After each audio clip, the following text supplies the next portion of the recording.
What's going on? What's going on, everybody? It is Will here with the only sports podcast. That's right, the only sports podcast. No, this is not a solo show. So if you got to get your casino fix in, he will be in a video with me and him. We recorded in the studio yesterday right after this. I say on that episode, I want to do a little show if the games for Thursday are good, and they weren't good, but I still have stuff to talk about with them. So we're just doing this little solo intro at the beginning where I'm going to talk about Timberwolves and the Thunder, and then also talk about the Hurricanes and Florida Panthers, because in Casino and I's episode we recorded yesterday, we talk about that insane Pacers Knicks game, which is one of the best basketball games I've ever seen in my life, and had me literally jumping up and down at the end with that Halliburton shot. So you'll hear all the discussion about that right after this intro. This isn't going to be a long intro because the difference. Oh, and then obviously Casino and I talk about the Stars Oilers game as well. So the difference between the two nights of sports that we keep going back and forth on, where one night it is Thunder Timberwolves and Hurricanes Panthers, and then the next night it is Knicks Pacers, and then Hurricanes and or no, I'm sorry, Dallas Stars and Oilers. It is almost impossible. I mean, impossible is a big word. It is almost inconceivable, I will say, that the two games everybody wants to watch are paired together in the NHL and NBA, and then the two games that are just blowouts, not interesting, not a lot of, I guess, discussion to be had, are happening on the next night. So I mean, what is one of the most underrated sports nights we've had in a long time, where you are seeing my son is off school today. Today was his last day. He's flexing at me in the doorway like a weirdo. But what is it? We have Pacers Knicks, which is looking to be, just based on game one and how the energy was and the play in that game, and of course the ending and how that all turned out. But even throughout that whole game, the defense, the ball movement, the shot making, the atmosphere, that looks like it can go seven, or even if it goes 6-5 or 4, the atmosphere of those games are going to be next level. Some of the best NBA crowd environments you're ever going to get, because the Knicks fans are so hungry for, Knicks basketball to be good and relevant again since, the 90s basically. But then you also have the Stars Oilers, which was a great competitive game until the third period, when all of a sudden the Dallas Stars just turned it on, do 5 goals in the third period. And it was like this stunning, like, oh my God, how did this happen? They just kind of turned it on. So then the games we're going to talk about that happened last night are kind of what I feel like everybody was scared of, where it was like, oh yeah, maybe the Timberwolves aren't that good. And they faced that weird Lakers team that myself included was fooled by, where it was like, oh, these guys can be good. They can be contenders this year because they have two of the top minimum 7 basketball players in the world right now, in LeBron and Luca. And then not really anything else, not any depth pieces, not really anybody off the bench. I mean, you're looking at what Caruso's doing for the Thunder, and you're like, yeah, that probably would have been pretty helpful with the Lakers this season, especially when their defense started to falter against the much younger, much more not even talented, just much deeper Timberwolves team that kind of just blew the doors off them. And then that Timberwolves, I still say you go back and watch that series against the Golden State Warriors. And if Steph doesn't get hurt multiple times in games after he got hurt, it was just like, man, the Warriors, if they just had a shooter right now, I feel like they'd be winning this game by 10 points. And it was just, oh, well, also, if they had the best shooter in the world, they'd be winning this by who knows how many. At least I'm not saying it would, all those games would have been a blowout, but I definitely think that series would have been much more competitive and much less skewed in the Timberwolves' favor, where you're coming out of that series just being like, oh man, maybe the Timberwolves are really good.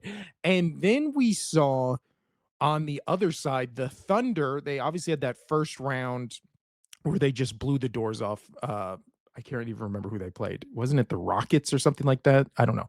But they just blew the doors off their first round opponent. The next round, it was, I mean, no wonder the new Nuggets head coach, who was the interim head coach, got promoted to the regular head coach, because for that Nuggets team to go 7 games against that Thunder team, like, how that even happened when you're watching that series, the Nuggets felt like they stole one game, and every other game they won was kind of just like an earned victory. And it's just like, maybe this Nuggets coach is pretty good to take that team, who is basically Jokic, Jamal Murray, if he's in a hot streak.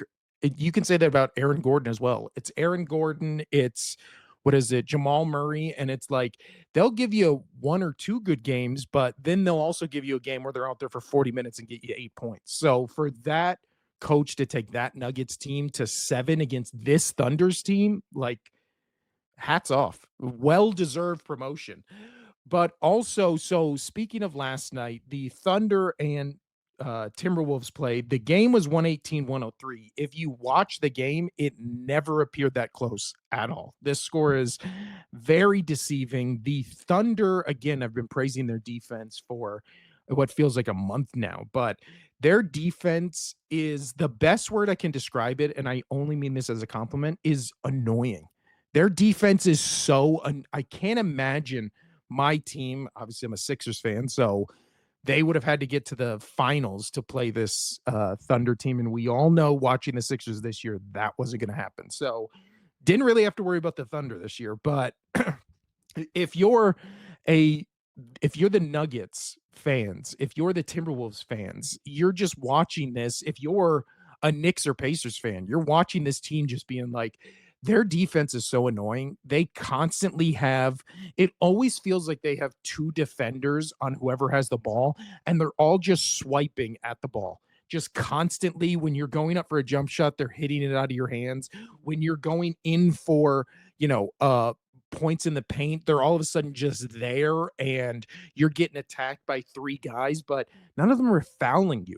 That's maybe the most impressive thing with the Nuggets, is just all these on-ball defenders are focusing purely on the ball and just hitting it, not even coming close to a hand check or a foul or whatever. And you're just like, how are they so consistent with just hitting the ball, just when you're jumping in the air, when you're driving to the basket, when you're, going up for a layup? And it's just every time last night. I mean, you look at it, and they had 3 blocks, which the Timberwolves had 7. So it's just like they're not blocking the ball.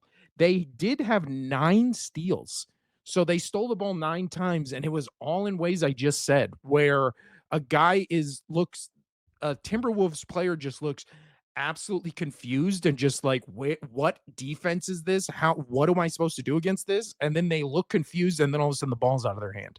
And you also look at the turnover differential. The Timberwolves had 14 turnovers last night, obviously 9 of them steals, but then the 6 turnovers by the Thunder just look, again, we give so much credit to the Timberwolves and Thunder before this series, where it was just like, oh, the youth, it's either going to be experience or youth in the finals. It's either going to be Lakers, Warriors, Nuggets, where these experienced teams that have won titles in the past or been title contenders, against these young up and coming teams that, are ferocious, are energized, can play defense, can, shoot the lights out of a building. So it's just, we get this youth, and then you're watching this game, and it's just like the Thunder look like they're a 10-year Golden State Warrior-esque team, where it's just like these guys feel like they've played together forever. They feel like all of them are great two-way players, even though they're not. But there's this really great flow and this mold that this team has kind of chiseled out of nowhere, where I know last year they were good and this year they were expected to be good. I don't think anybody saw them being the best team in the league. Both, you can make the argument, they're both the best offensive and defensive player in the league. And I listened to the Bill Simmons podcast, huge fan of Bill Simmons, shout out Bill Simmons. And he was talking about how if this Thunder's team, there is a real possibility they can just win out the rest of the playoffs because they do feel like each round they're getting just a little bit better and a little bit better. And I know we all love that Pacers Knicks game, but when you're watching that Pacers Knicks game, never once were you like, uh-oh, these whatever team you're picking, they look like they'd be an issue for the Thunder. Never once. When you're watching the Thunder Timberwolves game, you're legitimately thinking, how does any team beat this Thunder team? Like, how the hell did the Nuggets take this team to 7? Like, that's maybe the thing after these playoffs are over, you're just going to be like, how did that series happen? Just have to go rewatch that entire series and try to figure it out. But yeah, he made a really good Bill Simmons, of course, made a really good point where this Thunder team, when they slash if they win the NBA finals, we have to start having a real discussion about where we put them in the all-time great teams, because much like, I love bringing them up, much like my Philadelphia Eagles, shout out, there were just like this overly dominant team that everyone just kept doubting until all of a sudden they won the championship, and then it was like a week of celebrating them, and then afterwards just being like, I mean, were they really that good? And then you look back at the season and just be like, oh yeah, no, they were. Like, they were that good. They were unbelievably dominant pretty much the entire season. And after this Thunder Timberwolves series, which I think at this point, I don't think it goes farther than 5. I can maybe see the Timberwolves stealing one because, again, we saw the Nuggets steal one, and it's hard to sweep, an opponent where you play them 4 times in a row. So I could see Timberwolves stealing one, but if this went past a game 5, I'd be legitimately shocked because defense, ball movement. Shea Gilgeous-Alexander wins the MVP, puts on an MVP performance the very next game. So, yeah, I just think what the Thunder are doing are so impressive. And if they do win the title, which I think right now they would be the heavy, heavy favorites to, where do they go in the pantheon of great teams? Obviously, there's Warriors teams, Bulls teams. Defensively, you can talk about the '04 Pistons. You can talk about, defensively, you can talk about the pretty much any of the Pistons team that won titles.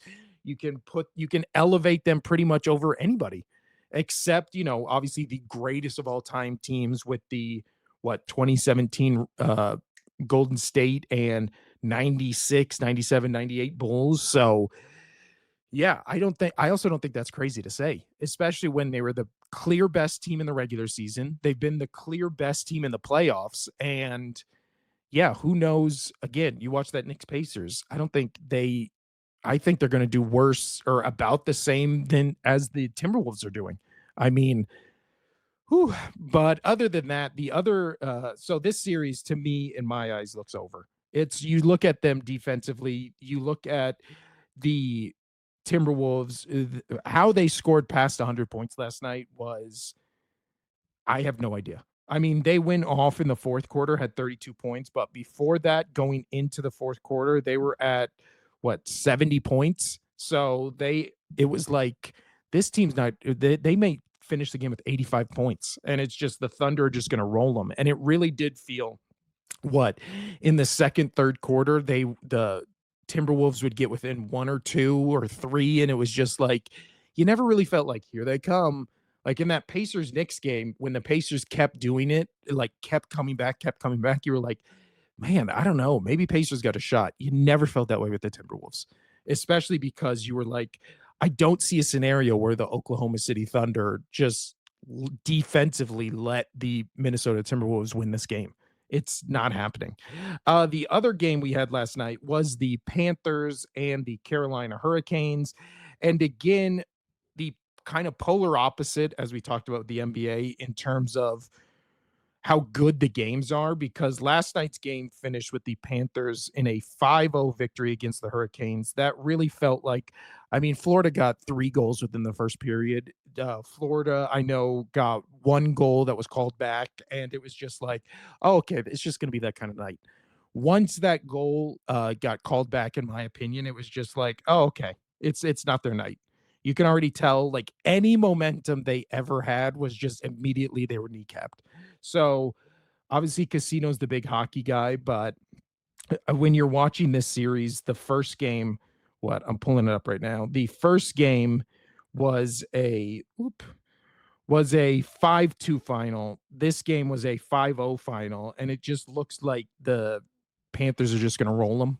And it looks like it'll be, Panthers versus Casino says Dallas. I say Oilers. I'm now regretting my pick of the Oilers, but as we all know, Casino hates Canada, so I got to rep by Canadian people. So, yeah, Panthers Hurricanes looks like it's going to be over. Timberwolves Thunder looks like it's going to be over, and then the Panthers and the Thunder just look like they're going to be waiting for what, a week to see who they play in the finals, either the Stanley Cup or the NBA. So, yeah, that is all I got today. Stay tuned because this episode is not over. This is just talk about the Thursday night games, to talk about the Knicks, Pacers, and Dallas Stars and Oilers in more detail. I am throwing to me and Casino from yesterday in the studio. So enjoy. What's going on? What's going on, everybody? It is the only sports podcast. That's right, the only sports podcast. I'm Will. That's Casino across from me over there. Besides how you're looking, Casino, this room is hot. It is hot. Yeah, we'll get there. So we just found out that the studio, aka this fifth wheel, has, I mean, it's all hooked up to electricity and energy, whatever you want to fucking call it. Whatever. Electricity was the right word. Thank you. Sorry. I'm still getting there today. So we can turn on the AC, but we can't turn it on during the show because it's so bloody fucking hot and loud that, we'll have to do it beforehand and get that temperature down. And that makes sense because my brother did live in this thing for like 2 years while my older brother lived here, getting that figured out before they bought their house. Yeah. And they said it was hot? No, I mean, my little brother never complained. So I'm saying, of course there was AC in here. So I just happened to look up and I just see the lights on that thing. And I'm like, that's an AC unit. But we can suffer through one to bring. Well, I mean, I've already got my shirt like half open. That's what I'm saying. Yeah, I've got my wonderful hat. It's really funny with this. This is a free hat that my coworker got. And she was like, hey, take that home to the wife and kid. And I was like, okay. And then like, no, I want it. Well, I started wearing it today in the truck, taking my daughter to her last day of class, and she was like, no, that's for me and mommy. And I was like, okay. As soon as she got out, I was like, back on. Wearing it out of spite. I like it. But today, Casino. Sorry, that was a lot. No. Today, also, I can't avoid this. So there's how hot it is. I just squirted him with one of my 3 different beverages here. Got my water, my shake, and the best shit ever. Unsweetened iced tea, which we'll get to my beverage list here at some point.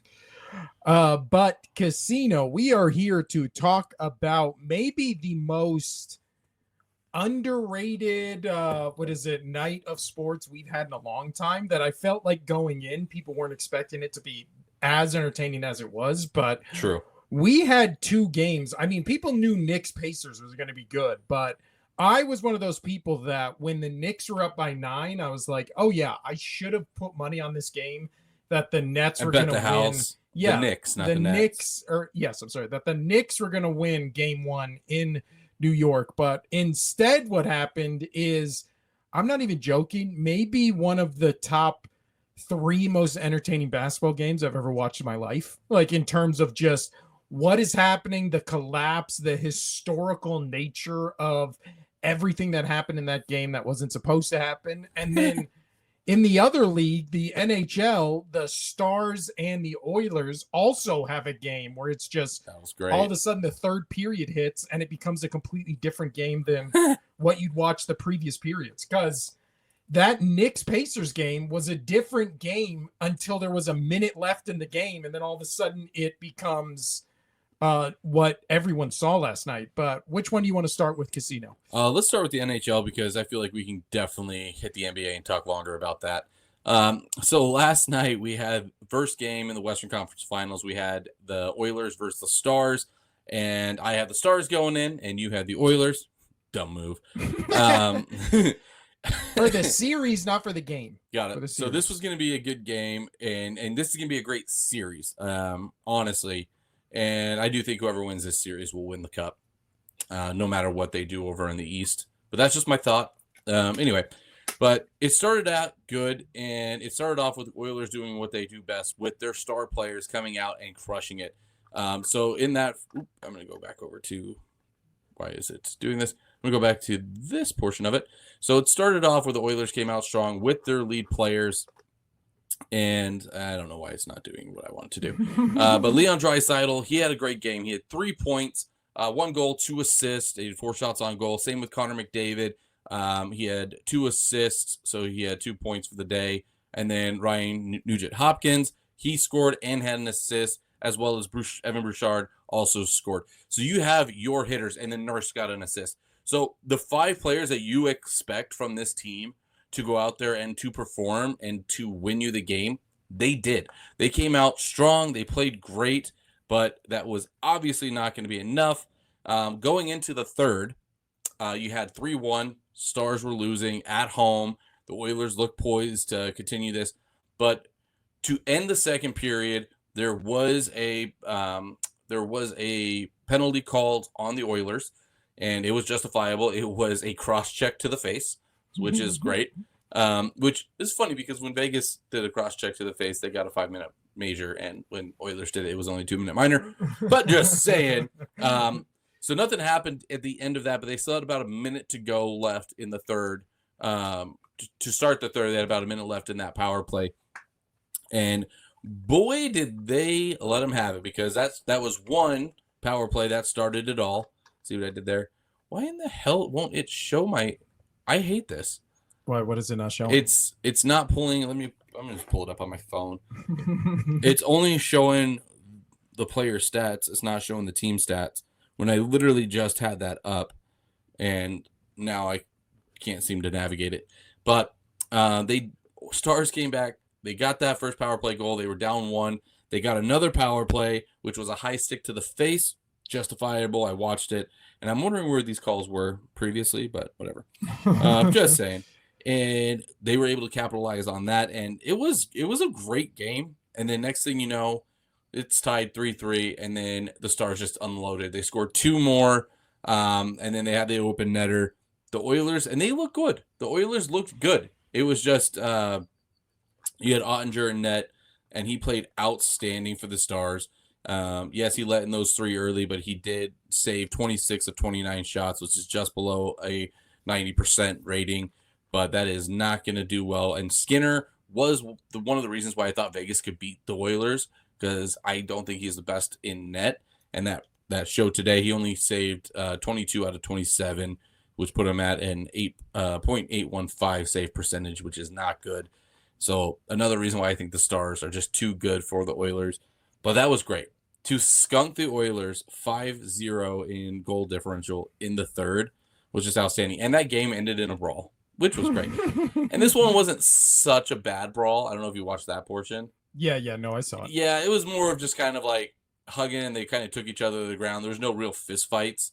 But I'm sure that's coming. With that, how that ended game 1, I'm sure that's coming. And knowing how the Oilers play, and that's something I alluded to, remember last time we talked about this, was the Oilers, they started getting chippy because they are really good on the power play. They started getting chippy with Vegas to get on the power play, and Vegas retaliated, but it just didn't work out in their favor. And the Stars, they're going to do the same thing. They're not going to stand up, let the Oilers push them around. And the Stars are going to be a much more physical team than what Vegas could have been. So they're going to get fucked. Pardon my French. But yeah, and then all your main guys for the Stars, they had a great game. Tyler Seguin, who I told you can't stand, played for the Bruins. He's kind of a diva. He had 2 goals and 1 assist, so he had 3 points for the night. Grunland scored. Haskinen scored as well. So everybody kind of did their thing. And the guy that had been crushing it, that I've been talking about, Mikko Rantanen, he did not have much going for him. He did have 1 assist. That was it, off of 3 shots as well. So outside of, it looks like, I think 8 players here out of the entire, and there's a lot of hockey players, right, on the ice because they have multiple lines, 4 lines. It looks like only 8 guys did not get a single point. So more than half of their team got up on the board in some way. So either an assist or a goal. They're gonna dominate this series. Yeah. And I wish I would have watched that game in real time, but it was going on the same time as, again, one of the best basketball games I've ever seen. I hate everything Texas sports, you know that, and you're with me on that. But I love the Stars. I love green. It's my favorite color. I love their That's why you're such a big Eagles fan. Yeah. I love their green. I love their jerseys, especially when they have the black with that neon green. And I don't know if you've ever seen if you watched it, you see all their aisles are lined up with that green, that bright neon green. It does look good. It's so sharp.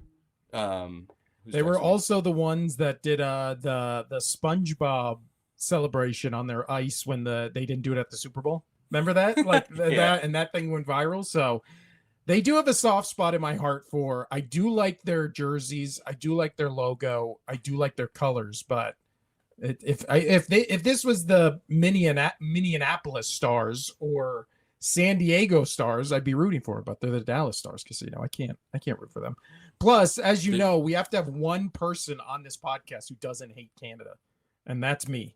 I love Canada. Shout out to all the Canadian fans we got out there.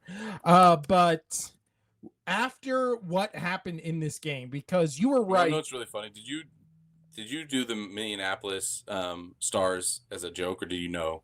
So Minnesota, no. The Wild used to be the Minnesota Stars. Oh, really? Yeah. Oh, man, I just pulled that out of my ass. Yeah. So pull it up. Yeah, I mean, they actually had I liked their logo because it was kind of like the Dallas Stars, but their alternate logo was really cool. It's just the N for the North, their North Stars, look really good. But yeah, the Minnesota North. It's the Minnesota North Stars, but they always just went by the Stars. But that doesn't. Right? See, I would be a fan of that team. Yeah, I'd be a fan of that team. So that's really funny that you said that. It's like you knew hockey, but I knew you didn't. But speaking of knowing hockey, Casino, it is very hot. After this game and what you saw from the Oilers, and then obviously how it finished in the third period, do you think that the rest of the series will play out like this, where the Stars just win 4 in a row, or do you see that? Did you see enough from Edmonton? Oh no, this is going at least 6 in my mind. Okay, it's going at least 6. And that's saying then the Stars will have to win it on the road up in Edmonton. So we'll see. But I mean, again, you can't. The Oilers were in the playoffs last year, right? They were the Stanley Cup Finals last year, and then 2 years ago when the Knights won it, everybody was saying whoever won that Oilers Knight series was going to win the cup, and the Knights won the cup. And that was just because Florida wasn't there yet. Like they weren't there. Obviously, the next year they were, and then this year they have a really good shot of making it to the finals again and going to the three-peat, returning back to the finals. But something that the Stars are doing, I forgot to add, is during the regular season, and I think we talked about this, during the regular season, they had only 4 third period comeback wins in the entire regular season. Yeah. Last night capped off their 4th of the playoffs. They are set to win this year. I mean, again, I don't want them to win mainly because there's some players on there I don't care for, but Pete DeBoer, I hate their coach. Again, used to be the Sharks, then the Vegas coach. I'm just not a fan of him. But, and you know what's so crazy? There are legit parallels to not only what happened last night in the games, but also between the teams. When you talk about how the Stars have been this team that during the regular season really didn't have any, but then in the playoffs have turned into like these comeback kings where they're winning the last periods of the game. That is basically what the Pacers have done this entire series, right? We saw against Giannis. We saw against who did they play in the first? Sorry, I don't know what to do here. I have my water. Yeah, and I have all my drinks here, and I just don't know what to do. But no, we've seen this every series of the Pacers playoff run so far, where they have just had a legit comeback against the Cavaliers. Obviously, they had a Cavaliers one, they had a Bucks one, and they just had these comebacks where you were just like, man, it just was like demoralizing. Yeah, like these demoralizing, like back-breaking games against other teams, because obviously they had that one against the Bucks and Pacers in OT. They had that one, I believe it was game 2 against the Cavaliers, and now game 1 against the Knicks, which Anything else to say on last night's game, or can we switch over? No, we can switch over. I'm just laughing about one of my favorite bloopers of all time in TV history. Which one? The comeback stories. Oh yeah, the Parks and Rec one. That is a funny one. So that good. is good. It's so funny. But yeah, let's shift over to NBA Casino, where last night the Pacers beat the New York Knicks 130.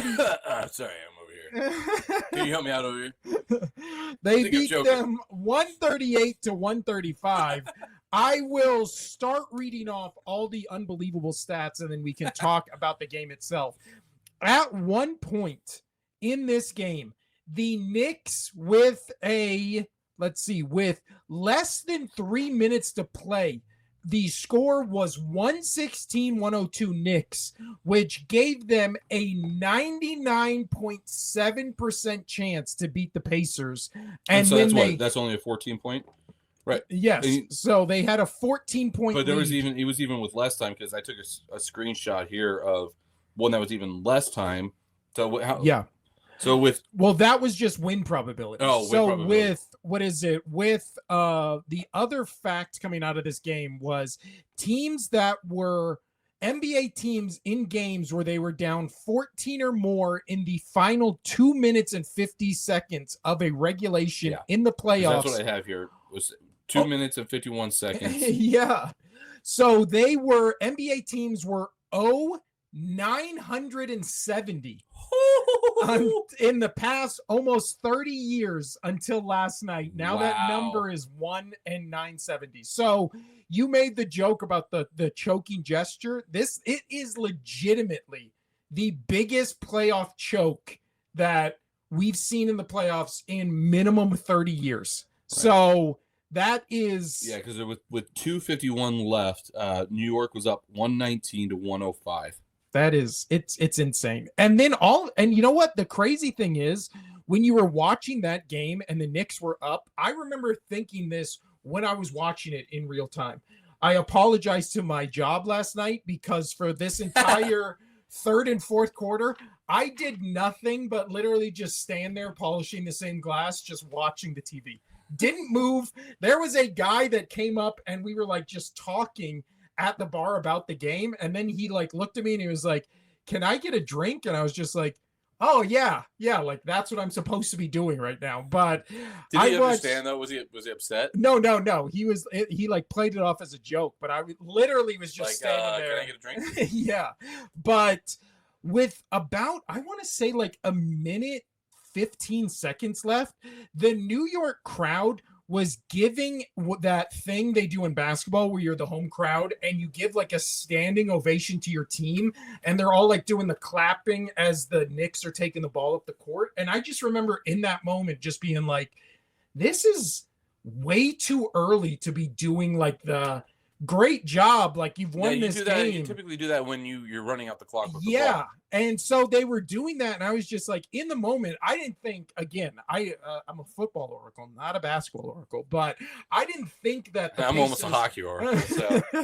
I didn't think the Pacers were going to win the game, but it was still one of those things where in the moment it was like, that's weird. This feels way, way too early to be, just like, oh yeah, like let's start congratulating our team for winning this game with a minute left. And already at that point, the Pacers had like slowly started coming back. But really, this game will be remembered for the Halliburton shot, which we'll get to. But up until the Halliburton shot, the best player on the Indiana Pacers last night was, Oh, I'm trying to look for his name. There it is.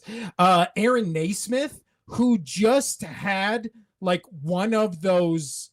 We saw this with Jamal Murray. We've seen this with Jimmy Butler, where like this good regular season player all of a sudden goes into the playoffs and then just like lights the world on fire, which is how efficient he is.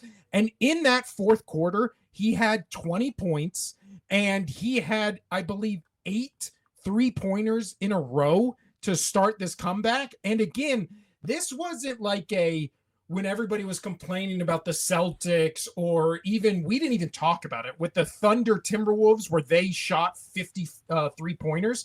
This was a game that it felt like was played in the paint. It felt like it was played like not so much on the perimeter where everybody's just jacking up threes, but like only on the perimeter where it's like ball movement, which, you know, I love casino. And then just all this. Again, the Knicks were really, for a game that went 138-135, which is the highest scoring playoff game since they started keeping track of that, and since like the 1970s. Yeah. So with you saying that about playing within the paint, like here's a great, I can't get the actual numbers here, but they were both teams were 51% from the field, and they both took about 100 shots. Pacers on 100, Knicks were 94, but they were almost 2/3 of their field goals were done out with inside the 3-pointer. Yeah. Like they were moving the ball. That's what I'm saying. And it was also just, they were getting under there. They were getting the free throw. Like it was great. Great. You look at over half the points in this game were points in the paint by Indiana. Yeah. The Knicks had 62 points, and then fast break, it was really all Indiana. But when you talk about this game and you talk about Naismith, he had 3 shots where I was just like, or 3, one of them was an assist, 2 of them were shots where I was just like, how did that go in? He had this dagger 3 at the end where he's like jumping up and he's like moving out of the way of a defender to block his shot, and his like kind of like legs like kind of like go out like a crab almost, and he still like barely shoots it, and it just like goes right in. And then he's doing that shot again. There's a guy wide open in the paint, and he kind of like goes for a shot and then switches it and just passes to the guy, and he just dunks it right in the middle. And then he had another just dagger 3. They kept leaving him just wide open. And again, he got 8 threes in a row and that assist. And it was just, then finally it's Halliburton who goes down. He's driving to the paint. There's 2 defenders on him. They need 2 to tie, 3 to win. He takes a step back 3 a la, Kevin Durant, where his toe isn't a half an inch over the line, so they counted as a 2. But I mean, it was a 2-pointer. It was a 2-pointer. I still think the Kevin Durant one looked much closer to a 3. This one was clearly a 2-pointer, but he then does the choke gesture. Everybody is like reviewing, or everybody thinks it's a 3, it's a 2, but for that shot to not only go up the way it does, but bounce on the back of the rim and then perfectly come up and just go in, just all that ball, shit no went net. High. That went so high. Like that was like a clear like 6 feet above above the backboard. And the buzzer had already rang. It was red, and you just see it slowly just go right in. So something that I want to point out there is the Knicks had the chance, because obviously that was a 2. They who was that missed the free throw? It was Cat. Yeah. Big Cat just misses the front end of the front end of the 2 for the free throws. But by the way, you did bring up, and you talked about the Knicks would have more shots at the line. This is what I want to point out. Pacers were 21 for 28 from the line, so 75% from the free throw. Not great. I mean, you guys are professional basketball players. This should be much higher, right? Just saying. But the Knicks were 28 of 40 from the line. So they did get. That is huge. They got a lot more free throws. Yeah. Yeah, but that's only 70%. That is such a bad free throw percentage for an NBA team who's in a conference finals. Yeah. Because, dude, that's 12 points they left on the court that they could have won. And if Karl-Anthony Towns, if Cat hit that front end, that 2, great, and then you'd be laughing at the choke. Tyrese Halliburton. Thank you. Yeah, you'd be laughing at Halliburton for doing the choke thing, and that would be the whole story. Well, then also the crazy thing about this game is, so obviously it goes to OT. The end of OT, you have Jalen Brunson, the ball in his hand. He has a wide open 3 to win it. He doesn't miss the shot. It doesn't rim out. It doesn't go off the backboard. He airballs it. It doesn't even come close. He airballs it. But then not only that, He airballs it. The Knicks get the rebound. They pass it to Cat. Cat gets a wide open three. He airballs it. And then it's their just arms like, were tired. I mean, again, that's always the thing we've said is the issue with how the Knicks play games. Yeah, the longer the games get, the more exhausted they get. So Jalen Brunson played 38 minutes and Cat played 39 minutes, and Brunson had 43 points. Cat had 35 points. That's fucking exhausting. Well, especially they had great. Those two had amazing games. Yeah. But that's also what we've always said, and everybody who watches basketball has always said about Tom Thibodeau, which is the players who have played for him in the past say they hate playing his style of basketball because he doesn't sub anybody out. Like, he has his starting five, and you just play the entire game. That's evident by the points.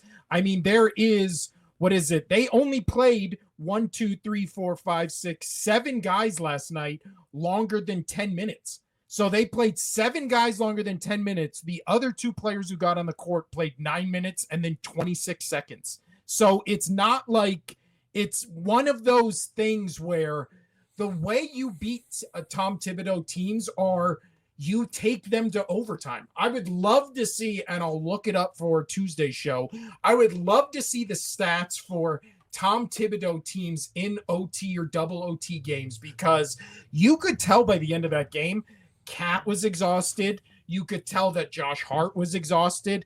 You could tell that Jalen Brunson was, I mean, it felt like in overtime, he was like, I need to go sit down. Like, you could tell he was just, Cat started limping at the end. It was like, I have never thought that the Thibodeau recipe for success will work in the NBA because of how not only long these games are, but how physical they are, how, many games NBA players play, the risk of injury that NBA players, they always talk about.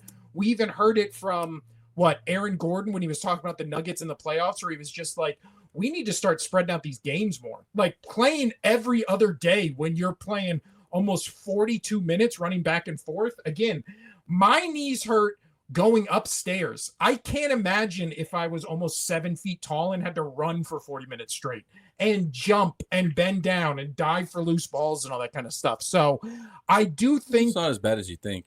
What is it? Tom Thibodeau's overall regular season overtime record is 48-36. But see, that's not good. As of November 2023, this includes games from his... So he's 50-50, basically. Yeah. He's 50-50 in overtime games, which is honestly better than I thought it would be, but still not great.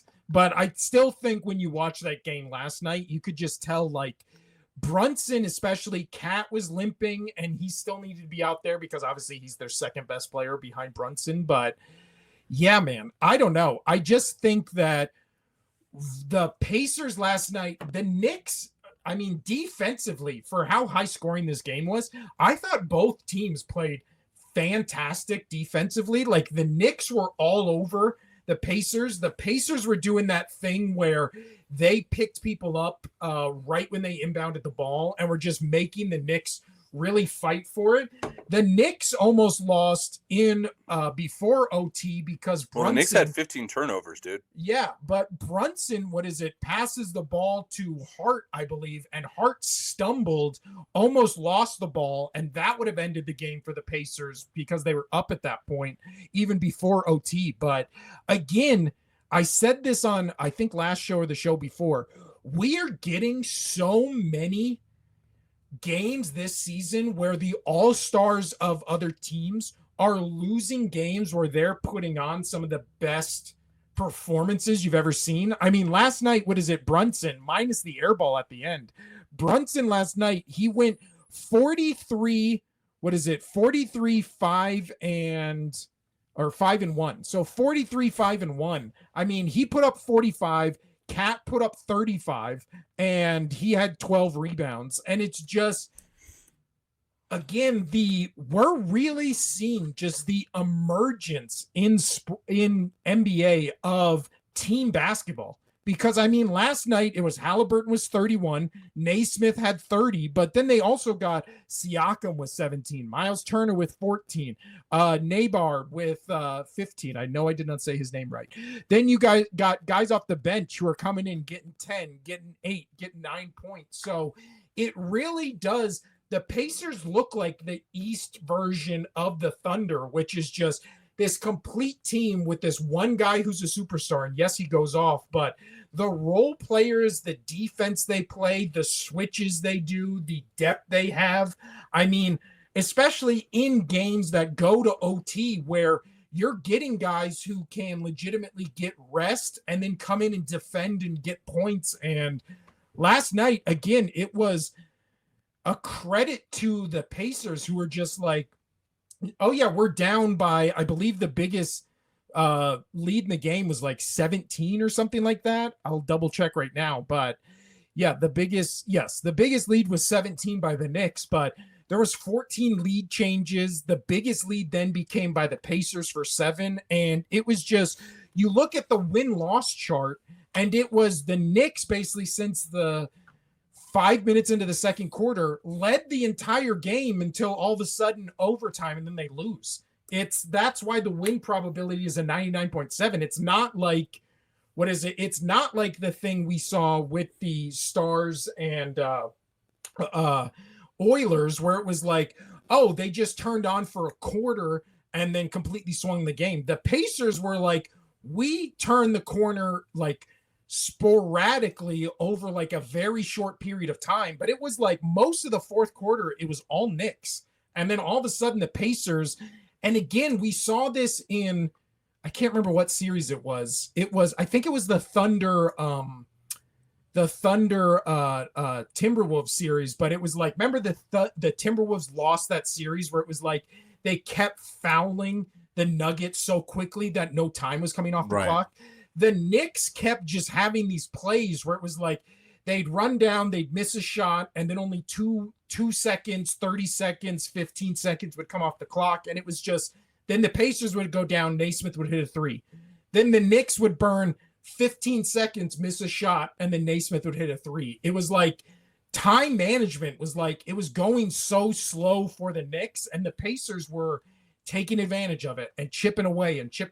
And again, one of the best, most exciting basketball games I've ever seen. And if that was a game 7 or like a game 6 to win the series, that would go down as a top 5, top 10 game in NBA history. But because it's a game 1, again, I don't think you can overrate game 1s, because again, Knicks could win 4 in a row and then nobody remembers this. Right. But I do think before the series started, I said, I like the Pacers' depth and I like their defense. Never was that on more display or more evident than this game. And now I like their heart and how, resilient they are. I like how Halliburton, this is the best compliment I can pay to somebody. I like how he's a secret asshole. And by what I mean by that, Casino, a secret asshole is a guy you would not expect to be an asshole, but when he has a justified moment to be an asshole, he takes it, and then everybody, instead of being mad, is kind of like, I mean, it's an asshole move to do the choke thing, but everybody loved it. And then afterwards, he kind of did like the shy, like, oh yeah, I thought we won the game. I wouldn't have done it if it just tied the game. But you know, I like that. I like when Reggie Miller did it. So, you know, whatever. And everybody's kind of just like, oh, like that's I like secret assholes, right? Because usually they just do shit like this, which I like. See, if Angel Reese, to the Caitlin Clark thing we talked about on Tuesday, if she was a secret asshole and just not a out and about asshole, Caitlin Clark, kind of a secret asshole. That's why I feel like people like her. Tyrese Halliburton, secret asshole. I mean, both in Indiana. So I think maybe that's an Indiana thing, but that's my favorite type of asshole, Casino. Secret asshole. Yeah. But we're not talking about that. Okay. But outside of that, I don't think that I don't think this is going to be any indication of where the series will go. I could very well, especially how hard both those teams are playing, I could easily see this series going 7. But also, if I believe their next game's on Friday, maybe Saturday, if the next game in this series, if the Knicks come out and just blow them out, then I think there's only 2 things that can happen. Knicks come out and blow out the Pacers, or the Pacers come out and the Knicks just look like defeated. You get what I'm saying? Right. Like, I'm not even saying the Pacers have to blow them out in the next game. I'm saying if the Knicks just come out the next game, they're tired, they're lethargic, they kind of don't look like they're going to be there, series is over. But I could also very well see a scenario where, and it is on Friday, I could very well see a scenario where Knicks come out, get a 25-point lead, and then just kind of ride the game out where they're comfortably in the lead. And it's just kind of one of those playoff games we always see where it's just like, oh yeah, this game was over 4 minutes into it, and they just never could figure it out. Now, if the Pacers come out and win game 2 convincingly, I think then we're in a potential for a sweep, because then the next 2 games would be in Indiana. I would love it. And it would be, I think also the really interesting thing about this game is when the Pacers started coming back, you could hear a pin drop in Madison Square Garden. Like, that place was dead silent. So all of a sudden, the Knicks now in game 2, still taking place in New York, they have to be very aware and very strategic of what they can do when the Pacers, let's say the next game, the Pacers get to they start the game on an 8-0 run. If the Knicks do not take back control early in that game, they're going to lose the crowd. And when you lose that crowd, it's just going to be people who appreciate good basketball, and they're going to start quietly and slowly turning against you and rooting for the Pacers. Now, not rooting for the Pacers to win the game. I mean, in terms of encouraging the Pacers when they do good shots, when something cool happens. And then when you lose that crowd, which I think is such a big part of this Knicks team, then you lost game 1 in demoralizing fashion. You've lost your fans in a demoralizing fashion. And now you're leaving them to go play a game 3 where you're down 0-2 in Indiana, where, again, people talk about the Knicks, playoff drought and championship route. The Pacers have never won a title. So they're going to be more hungry and thirsty than, the Knicks who haven't won a championship, since the 70s? Something like that. So, yeah, I just think really a lot of noise is going to be made about game 1, but really I feel like how game 2, because if game 2 Knicks come out, blow them out, it's a 1-1 going to Indiana, then I think it goes 7. Pacers win again in New York and then get 2 home games. We might be looking at, again, a Pacers team that went 4-1 against the Buccaneers, against the Bucks, went 4-1 against the Cavaliers, and then if they go 4-1 against the Knicks, how are you going to look at this Pacers team and be like, oh yeah, the Thunder or the Timberwolves can beat this Pacers team. The Pacers aren't good. It'll be like the Pacers at that point would be 12-3 in the playoffs? Great. But yeah, also last fact about these 2 stars, Casino, is, which I saw this, how I love Reddit. I thought this was an interesting notion. In the 2020 NBA draft, the Kings took Halliburton 12th overall. Your Boston Celtics took Namath 14th overall. And then Brunson obviously was drafted by, I believe it was the Mavericks. All 3 of them were traded before the end of their rookie contract. So all 3 stars of this game were traded from teams that, outside of the Celtics, didn't make the playoffs. Yeah. Right? So a lot of times teams do it so they don't have to pay, pay. Yeah. And again, this is the Aaron Naismith game. He was 30 points on 9 of 13 shooting, 8 of 9 from 3 points, and his 6 3-pointers set an NBA record for most threes in a fourth quarter of a playoff game ever. No other player has shot 6 threes in a fourth quarter in NBA history. So that is, again, this is why I do not think the Knicks are dead, because I never, with games like this, in series like this, I never go with the team that has just done something we've never seen in NBA history, because that's an outlier, right? 1 of 976 is the definition of an outlier. So the Knicks are not dead, even though I wish they would be. They are not dead because you can't bet for the team that's never done something before and expect them to do that they were able to do it, or 3 more times. They did it. They were able to do it. They have home court advantage. Yeah. Well, they definitely, that is a thing that a lot of people or a lot of teams have done, and it matters because it does home matter. court advantage matters, so you can boo. So you can boo your players, boo the other players. Well, yeah. But so that's pretty much all the thoughts on that game. One of the best games I've ever seen.